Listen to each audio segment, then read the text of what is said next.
To a lot of people who are trying to figure out how do you make it in Zimbabwe right now, it feels as if the economy is dead. And when something is dead, it's exactly that. It's dead. Unless, of course,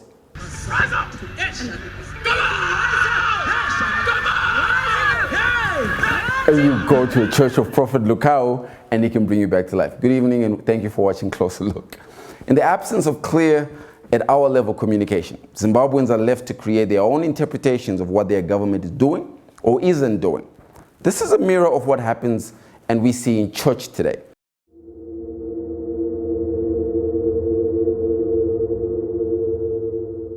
I was getting a haircut and a Seventh-day Adventist and a Makandiwa follower entered a debate about the end of time.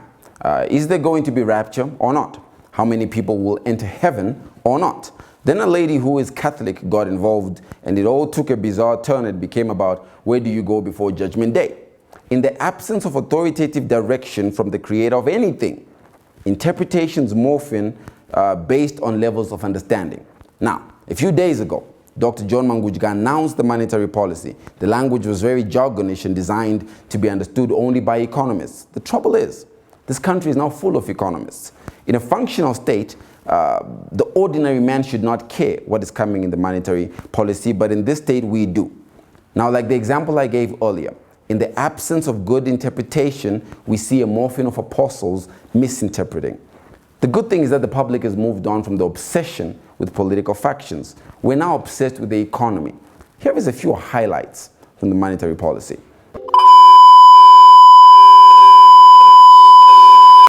Government has done nothing to help the current economic crisis. All they have done is lie. They believe we must accept the lie, and if we are unhappy, they'll beat us into happiness. Do you remember this lie? To dispense with this misconception about bonus, it's a misconception because people say that we're going to lose value. If your salary is $200, your salary remains $200, period.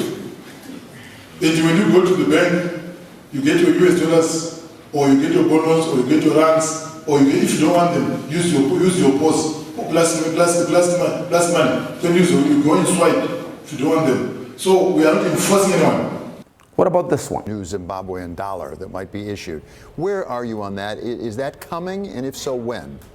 We do believe that in the open for business narrative, we think within the next 3 to 5 years. The economy is being driven by businesses. Trade is what's keeping the economy on its feet. Government realized that more trade, especially with the US dollar, was happening outside of the formal sector, and they simply brought it into the formal sector. This works. It absolutely does, because even business doesn't really like the black market. We now have a Zimbabwean dollar, which is not new. We had it the day the bond was established, but government didn't want to admit it.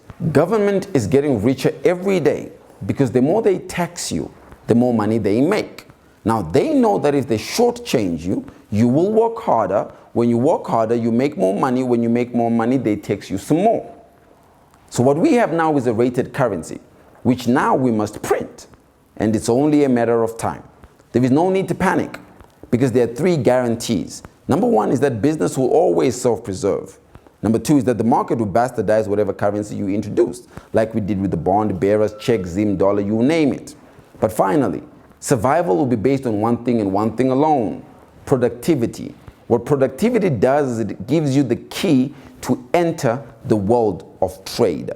At the beginning of this whole collapse, one of the smartest investors in this country said to me, we will survive if we do 2 things. 2 things will save us. Number 1, government needs to make sure it prints no more money. That allows the RTG balances to level up. Number 2, government has to get out of the way and allow willing buyer, willing seller. Finally, the last highlight. 1 is not equal to 1. You can't cheat the economy. You can kick the can down the road, but you can't cheat it. The economy is like pregnancy. In a matter of time, the bump will show. The economy is going to show what type of baby we were carrying. The sooner you get honest about your pregnancy, let me give you an example. The sooner you can take the right food and measures to ensure a healthy baby and a healthy delivery. But Mangujga behaves like Mukazaru Numbu. In trying to impress social acceptance because Numbejo and Ababa, he is trying to lie to himself that he doesn't have a baby, but he really has a baby, and in the end, he's going to hurt not only himself, but he's going to hurt the baby. We all have hard facts we must accept. ED is the president, and he is going nowhere. He took over a sinking ship mixed with all sorts of personalities. The only way that anybody survives in this sinking ship is we have to start talking to each other. It's called dialogue. Whether we like it or we don't like it, we have got to start listening to each other. Because if we don't, we're going to drown one by one. It doesn't matter what ideas are floating on how to make the economy better. The curse of Zimbabwe is we do not want to rise above political divides.